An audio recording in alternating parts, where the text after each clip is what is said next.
과거 속 오늘은 어떤 일이 있었을까요? 영상으로 떠나는 라떼뉴스 여행. 영상실로 오늘 안녕하세요. 아나운서 조진영. 아나운서 이은솔입니다. 은솔 씨 혹시 학창 시절에도 역사를 좋아했나요?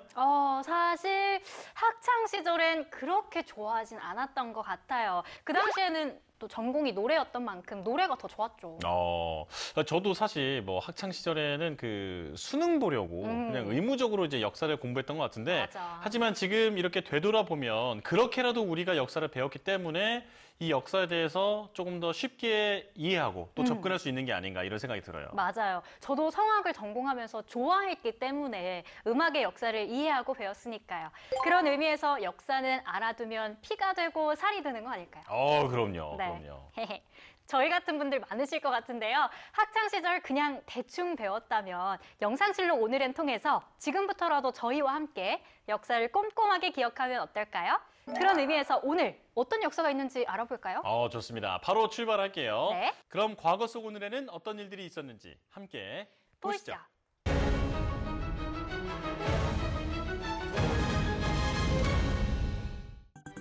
중국 후베이성 이창시에 있는 산샤댐은 양쯔강 중류를 가로막아 건설한 세계 최대의 댐이자 최대 수력 발전소 중 하나인데요.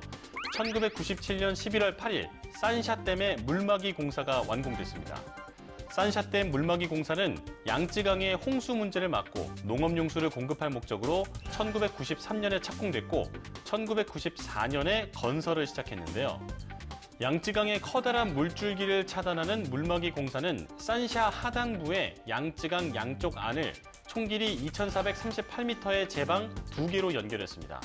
그리고 강 양쪽에서 콘크리트 바위와 토사를 부으며 전진했고 강 중심에서 맞닿게 하는 과정을 거쳤는데요. 착공 5년 만인 1997년 물막이 공사가 완성됐습니다. 이 산샤댐 건설이 굉장히 어려운 대공사였다 이렇게 들었는데 댐의 물막이 공사는 얼마나 걸렸나요? 네, 양쯔강의 댐 건설이 재개된 것은 1919년 손문에 의해서였는데요. 이후에 1956년 초대 중국 공산당 중앙위원회 주석인 모택동, 1958년 중화인민공화국의 공산주의 혁명가 주은래 등이 의욕을 보이면서 계획했습니다. 그리고 1992년 4월 중국 정부의 결정으로 현실화되기 시작한 거죠. 산샤댐 건설은 물속의 만리장성 공사라고 불려질 만큼 대대적인 공사였는데요. 중국 정부는 양쯔강 물을 가로막는 산샤댐 물막이 공사 완공의 역사적 장면을 중국 중앙 CCTV로 중국인들에게 생중계했습니다. 양쯔강 물막이 공사는 중국이 강국으로 성장하고 있다는 것을 보여준 것이나 다름없었는데요. 산샤댐은 2002년 11월 추가 공사를 했고 2003년 제방 수문과 발전소를 건설했는데요. 이후 2006년 5월 20일 산샤댐은 완전히 완공됐고 높이 181m, 길이 2335m, 하부 너비는 115m로 건설이 됐는데요. 그리고 산샤댐 인근에는 양쯔강을 따라 인공 호수도 만들어졌습니다. 그럼 이번엔 2008년으로 가보겠습니다. 아이티 공화국은 중남미 카리브해 중앙에 있는 나라인데요. 2008년 11월 8일 아이티 공화국의 수도 포르토프랭스 인근 페티옹빌에 위치한 한 학교의 수업 도중 건물이 붕괴되는 사고가 발생했습니다. 당시 이 학교 건물은 3층 높이로 유치원생부터 고등학생까지 총 500명의 학생이 수업을 듣던 중이었는데요. 건물이 붕괴되면서 콘크리트 더미가 무너져 내렸고 학생들과 교사를 덮쳤습니다. IT가 세계 빈곤 국가 중 하나잖아요. 사고가 발생한 같은 해 초에 폭동이 일어난 적도 있던 거로 기억을 하는데 너무 안타깝네요. 맞아요. IT는 2004년, 2008년 강력한 허리케인으로 3,500여 명이 사망하기도 했는데요.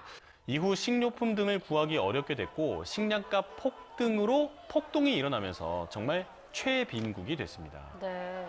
그런데 갑자기 왜 건물까지 무너지게 된 거예요? IT 학교 건물 붕괴의 이유는 사고가 발생하기 8년 전 건물 일부가 무너졌는데 그 당시 시작한 개보수 공사가 채 끝나지 않은 상태로 멈췄기 때문입니다. 한편 IT는 지진 및 자연재해가 빈번히 발생하고 있는 곳인데요. 공학적이지 않고 허술한 안전 규정 때문에 건물들이 대충 지어졌고 자주 붕괴하는 것으로 분석됐습니다. 사고 현장은 필사적인 생존자 구조 작업이 펼쳐졌고 잔해 속 겨우 목숨을 구한 생존자도 있었지만 끝내 92명의 사망자와 150명의 부상자가 발생했습니다. IT의 건물들이 좀 공학적이고 체계적으로 설계가 됐더라면 아이들도 안전하게 공부할 수 있었을 텐데 앞으로는 조금 더 세심하게 건물들에 대해서 신경 써야 할 것 같아요. 이뿐만 아니라 11월 8일의 또 다른 역사를 살펴보면요. 2008년에는 러시아 핵잠수함이 동해상에서 사고가 났습니다. 핵잠수함이 사고가 났으면 방사능 누출이 있는 거 아니에요? 정말 위험했을 것 같은데. 먼저 동해상에서 블라디보스토크 방향으로 시험 항해를 하던 러시아 태평양 함대 소속 핵추진 잠수함에 화재가 났고 진압 장치의 오작동으로 프레온 가스가 유출된 건데요.